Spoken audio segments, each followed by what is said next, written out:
Welcome, welcome. This is the Enlightenment podcast, part of the Authors on Air Global Radio Network.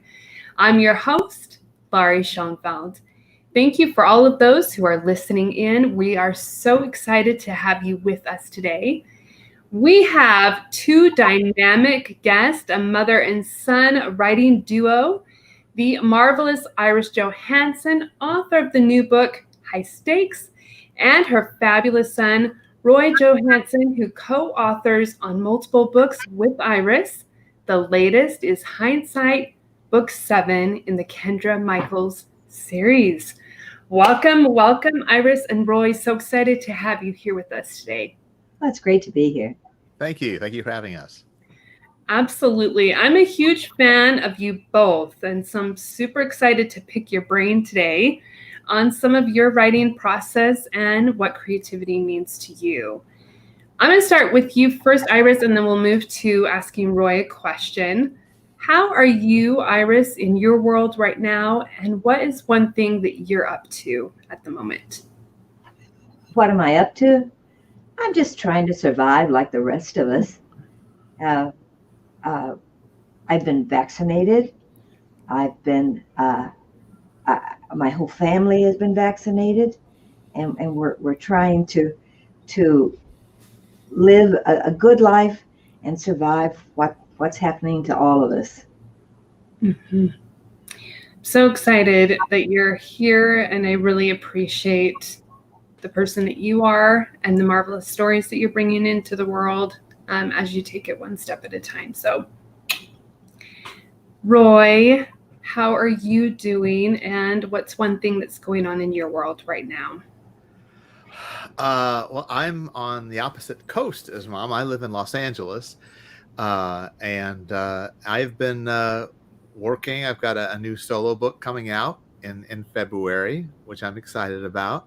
And we have already started working together on our next Kendra Michaels book, Long Distance. We've been discussing it, and so we've just now started to get underway on that. So that's been occupying most of my time, and Mom's been doing that while she's been finishing her latest Eve Duncan book. So she's actually splitting her attention. Yes, bravo to you both. I'm excited to hear that. That's great news. I want to talk a little bit about High Stakes with you, Iris, and then jump into co-authoring and the creative process of how that works for both of you. I'm going to show you this beautiful cover. Isn't that a gorgeous cover? It's so beautiful. I love it. Mm-hmm. And I liked it even more. So I loved it when I got it. But then when I read the story and I saw how much depth they put into the cover that tied so beautifully to the characters in the story, I loved it even that much more. They did a phenomenal job. I loved High Stakes, and I loved your characters. Each one of them are very character-driven, extremely relatable. They all have their strengths and weaknesses that you really showcase within the book. And I'm a huge fan of multiple POV. So I was loving on the whole dynamic of what you did here, Iris. Can you tell our listeners a little bit about what High Stakes is all about? Well, it's about a world-class gambler who is very, very happy with what he's doing. And yet he's been pulled back in to what he did some years ago, and that was as an extractor. And he didn't want to do it, but he agreed to extract this woman who was the center of a conflict between two mafia bosses. Mm-hmm. And so he decided to just go in and destroy little things, a little bit of this, a little bit of that, and in the meantime have a darn good time with it. I really loved Tanner for his, he loved to have such control. And I thought it was so fascinating. Your other main character, Lara, she's been controlled her whole life. And so I really enjoyed the dynamic between the two, where Tanner wants control and Lara does not want to be controlled anymore. And yet they have to work together to really get out of the situation that's happening here. Did you know that you were going to go in and do that, where you were putting those two kind of against each other, with not against each other, but more Tanner likes control. You knew Lara didn't like control, and kind of was like, let's see how they can figure this out? Or did it just organically come about that way? Oh, it just organically came about. Usually when I'm writing, I get just the kernel of an idea, and then I start writing, and usually the characters take over. And if they don't, I'm in trouble. Because I would really like to be one of these people who, have all these outlines, and they know exactly what's going to happen next.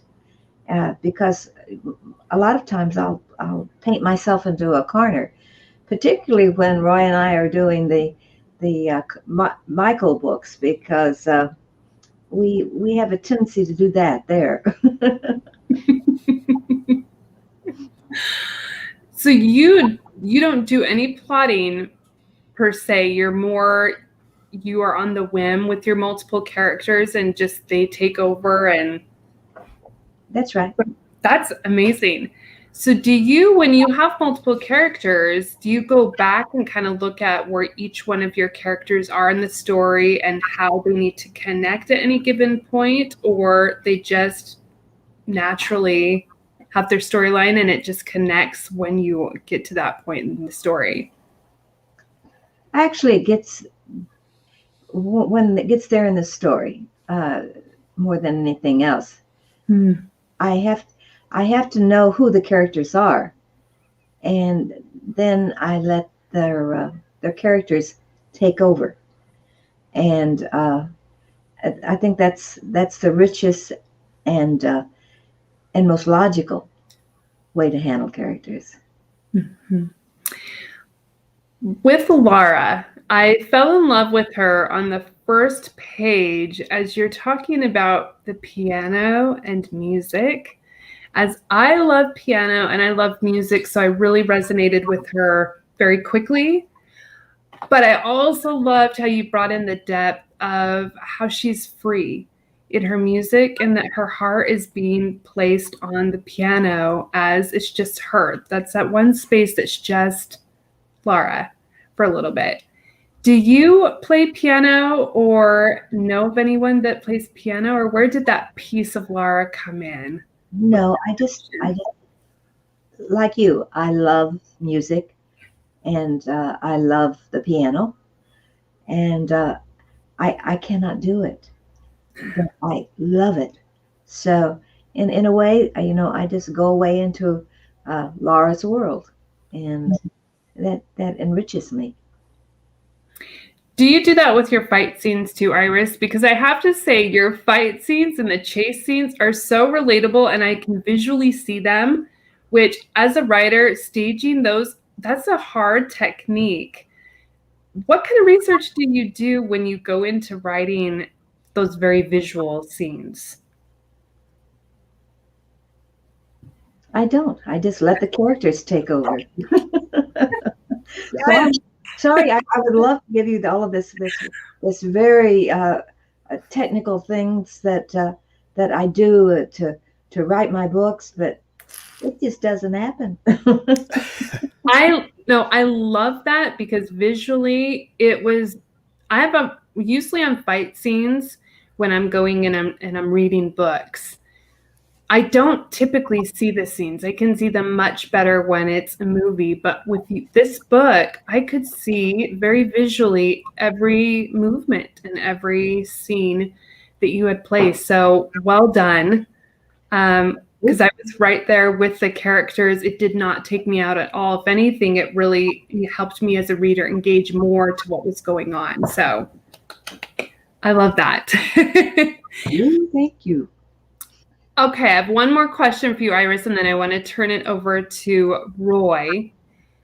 What is one character trait that you would say was the greatest strength for Lara?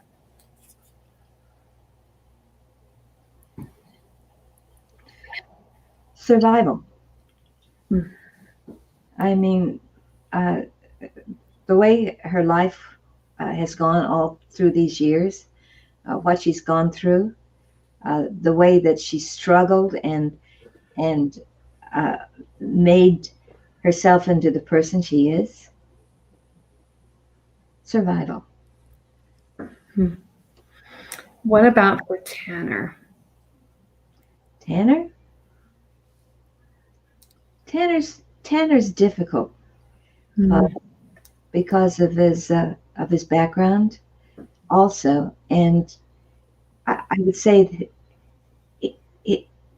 number one, he's strong, and number two, he's a man who's learning as he goes along with Lara. What would you say of Maria? They're all very strong characters, really. I love Maria. In fact, as far as I'm concerned, she's a dual character with Lara because she's so strong, and yet she has the wisdom of her years.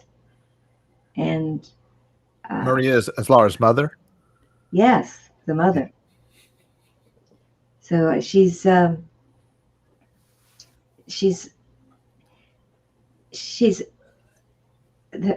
experiences she's gone through that have made her what she is, and also made her bring up Lara in a certain way. It's I just think she's right beside her as far as characterization is concerned. I want to give huge kudos to you, Iris, with Maria and Lara's story. You did such a fantastic job of showing how trauma and PTSD can really affect someone's experience. So they really want to have hope and want to trust people. But because of their experiences and what they've gone through, there's always that part of second guessing everything that's going on around them, because that's what they've had to do for survival. You did a fabulous job of showcasing that. So thank you for that. Roy, so I would love to hear about when you are writing, what is the way that you come up with your story ideas? Do you do interviewing? Do you people watch? Like, where do your ideas first come from that starts the concept of the story? Usually, I'm usually sparked by just something that interests me, and if it interests me, I hope it'll interest a reader, and I want to know more about it. So I'll read or consume as much information as I can about it without even really feel like I'm doing research. I'm just interested in it, so I want to know more. So, and actually, it translates into research once I start writing, and it can be anything. It's our first book that Mom and I wrote together was called Silent Thunder, and I had visited a museum in Chicago that has a captured Nazi submarine inside the museum, and you can tour it, and it looks exactly as it did in 1942, with even down to the gum wrappers under the grating on the floor. I mean, it's just amazing, and so that was really fascinating. And I told Mom about it, and she got interested in it, and it developed into a story about a submarine that was being taken in as a museum piece at a museum, and the woman who's supervising the intake of the sub discovers a secret about it that catapults her into an adventure. So it was just sparked by just a museum visit that interested me. But it could be an article in a newspaper or something I see on television. I I happen to see something about a company that manages the affairs of felons who are serving long prison sentences, And that seemed like an interesting idea for me. And that became the basis of my next book that's coming out in February. A woman, Private Eye, has this company as a client, and some things happen that catapult her into a case that lets her find out that this company isn't all it seems to be. So it can come from anywhere, and I think the only thing it has to be is that it has to interest me. And once it does that, then I think you've won half the battle if you've got something that you're interested in. And then I think if that's the case, then you can communicate that interest to a reader, I think, much more easily than otherwise. So that's where the research starts and continues. Do you feel, Roy, that you're kind of your own investigator then when you find something that's interesting to you, and then you continue to ask those questions to dive more into what's going on within your character and story? Oh, definitely. Well, that book that we were just talking about, Silent Thunder, I talked to someone who served on submarines here in the U.S., and I talked to a commander of a Russian sub. So that was a blast. It was really fun. And again, that's research, but it's something, since I was interested in it, it was just, I had a ball at it. We are one of our, maybe our second, third book, maybe I think our second book together was called Storm Cycle. And we knew it was going to have a ancient Egypt component to it. So I went to Egypt, and I was down in King Tut's tomb. I crawled through the Great Pyramids, and in the name of research, and it certainly helped the book, but I had a blast doing it. So you can't get more hands-on than being able to do something like that. Your excitement as you're talking about this is really contagious. So it's like the wonder and the curiosity of creating this beautiful piece and like being a part of it and doing the research. It's just a lot of fun. Thank you. It is a lot of fun. And that's to me, that's a very rewarding part of the whole process. And sometimes research is just reading. It's just reading about it. But if you could bring it to life by actually going out into the world and capturing some of that for yourself and communicating that enthusiasm and excitement for the reader, it's all the better. Mm-hmm. Iris, you were talking about how you really just like to get to know the characters, and then they take it from there. What are some ways that helps you to get to know your characters? I just go into their world, and they tell me. It's always been that way. And if they don't tell me in the first 2 or 3 chapters, I'm in real trouble.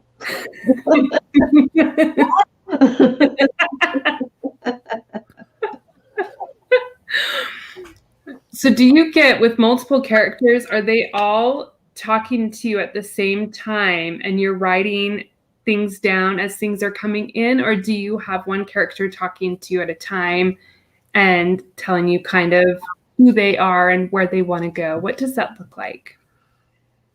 Well, it actually, when I was doing Laura, I had to be in Laura's head mostly. Mm-hmm. And of course, Maria, that was absolutely, I had to deal with Maria before I could even deal with Laura, because that she was the mother. So you just have to take them as they come and try to give them their due. So I have a question for both of you about writer's block. Roy, I'll start with you. Do you think that the term writer's block is when we try to control our characters rather than let them take their own adventure? Or when do you think the term writer's block comes from? I think it is mostly when a writer does not feel that it's working as they're writing. I've talked to a lot of writers about this, including Mom, and I'm not really a believer in writer's block, because even if I don't think it's working, because let me go back, I think a writer is the worst judge of their own material as they're working on it. I've written things that I thought were just fabulous, and I look the next day and it's kind of dreck. And then the opposite, I'll be writing and I think, oh, this is horrible, this isn't working at all. And I look the next day and it's actually not so bad. It can be fixed pretty easily, and it was actually much better than I thought it was. And so I think it's important, especially if you've got a contract and you've got, the booksellers already pre-selling your book that's not finished yet. You've got to turn this book in, and if you are a professional writer who takes their work seriously. And so I think it's just you forge ahead, you write it anyway, and even if you don't think it's working, but it's always easier to fix than a blank page the next day. And so I think that so I'm not really a believer in writer's block for that reason. I think it's not working, do it anyway and then fix it later. And it almost always can be fixed later, and certainly much more easily than a blank page. Mm-hmm. Iris, what do you feel about writer's block? Is it a thing? Is it not a thing? Is it a thing? I'm sure it exists, but I agree right down the line with Roy. Is that you really don't have the ability to judge for yourself, and you also, whenever a young writer asks me, what is my advice, and what's the thing that I should be watching for, and I said, number one, you should finish what you write, and you don't ever just throw it in the drawer because you don't think it's any good.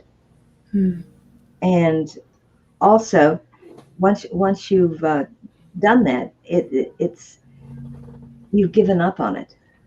And you never give up on a story. You never do that.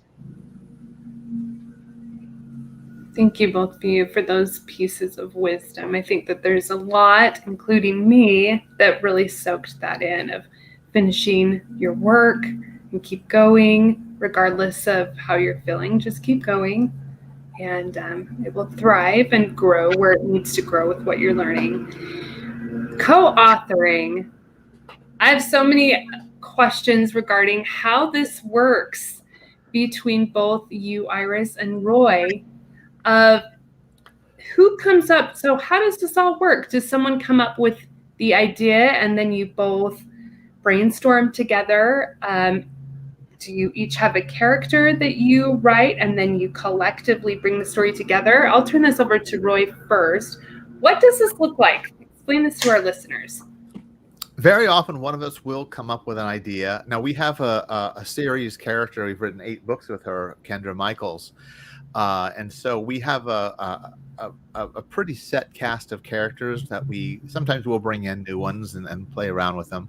So we do have that now. But usually one of us will have an idea and then we'll talk about it. We'll just verbally just talk about it for a while. And that's kind of like the stage we're at now in our new Kendra Michaels book.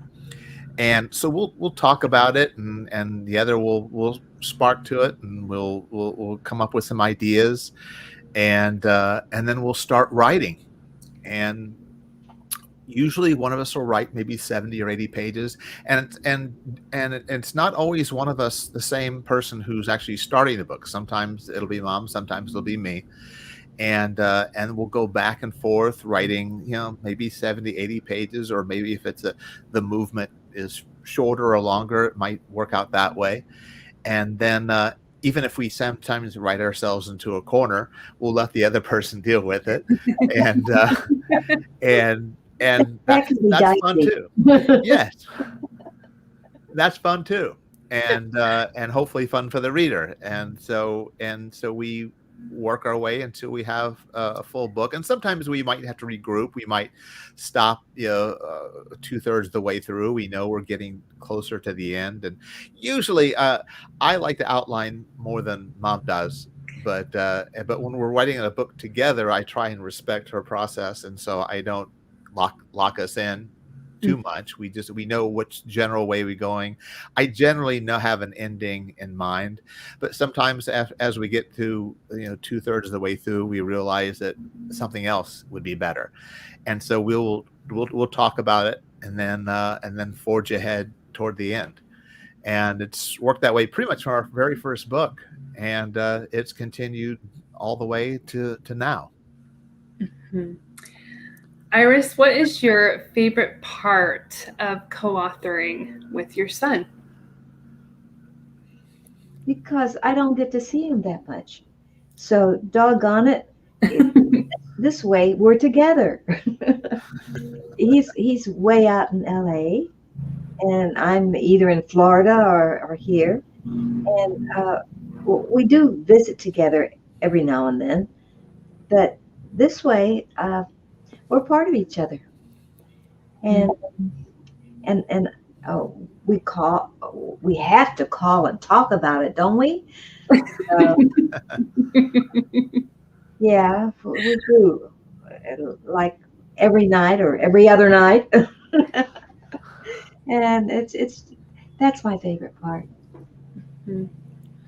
So do you call on the phone and talk for a while about what your characters are doing and go back and forth between what you guys would like to do or where you are in the story?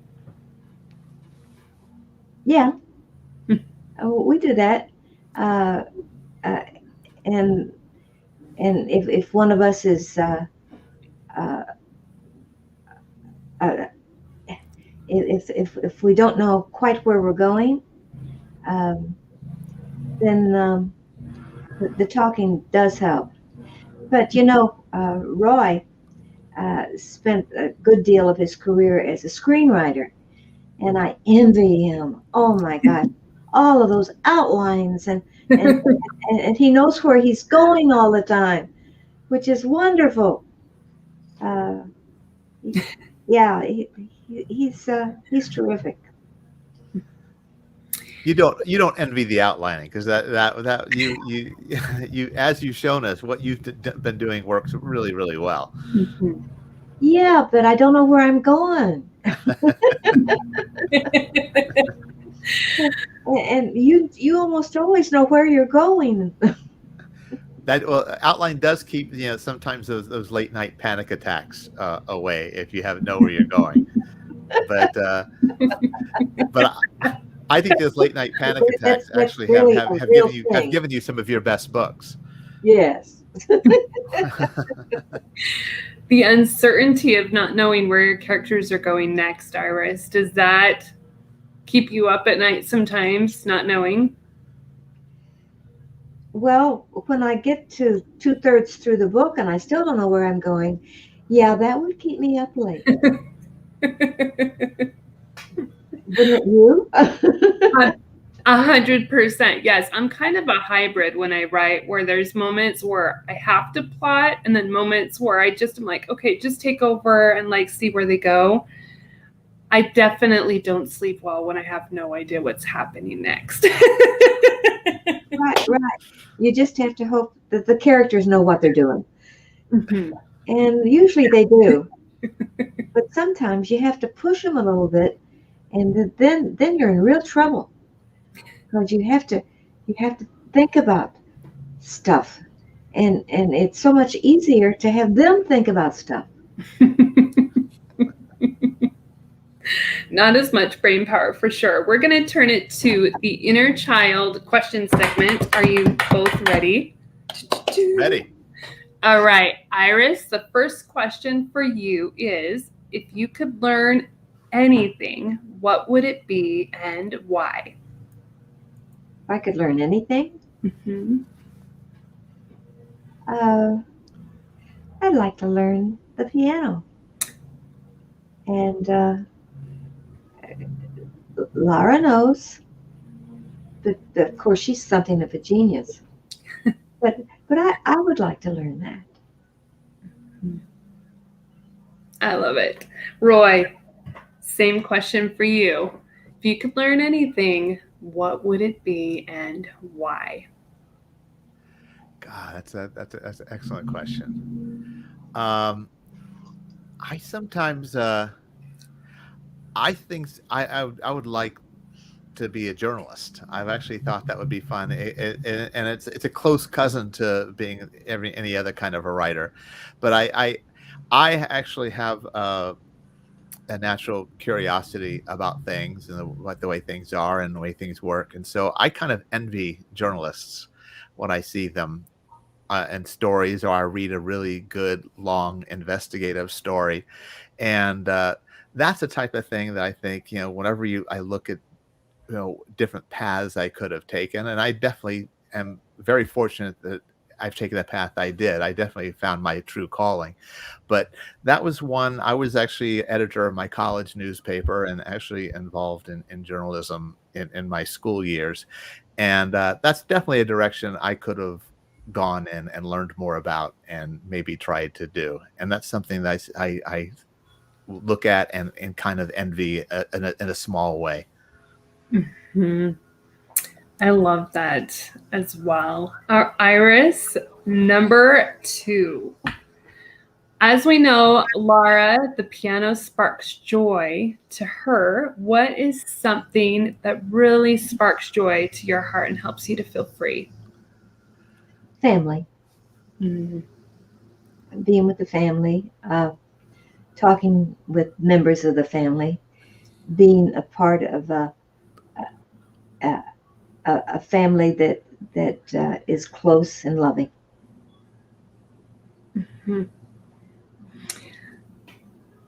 Relationships with family, I definitely, with the past 2 years, definitely, I think we think much more about what's right in front of us, for sure.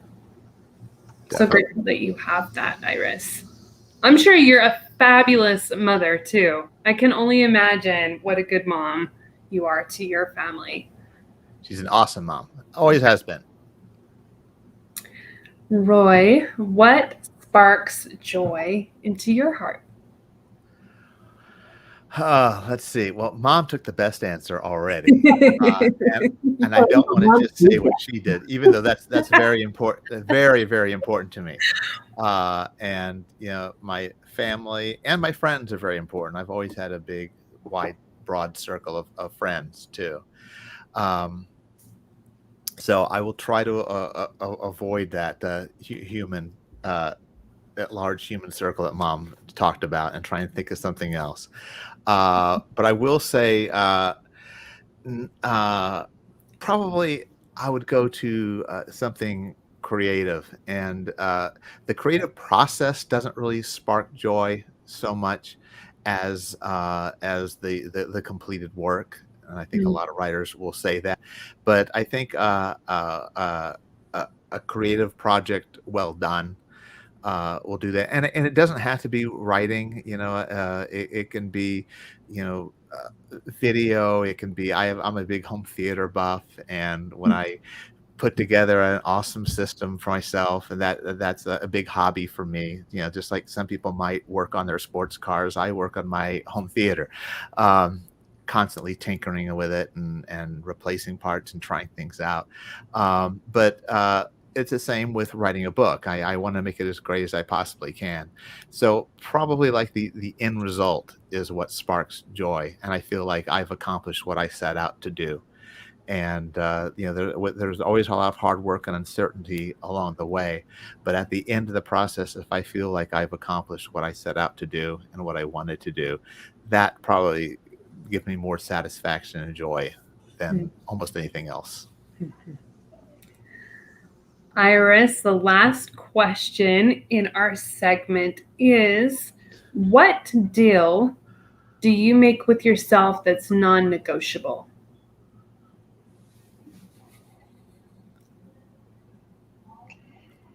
The fact that I go into the office every day and I stay there until I've accomplished what I wanted to accomplish. Yes. Yay, this is like the fan in me who's inspired by your work. Yes. Thank you for showing up for yourself, because then you're showing up for your readers as well. So thank you. We appreciate that.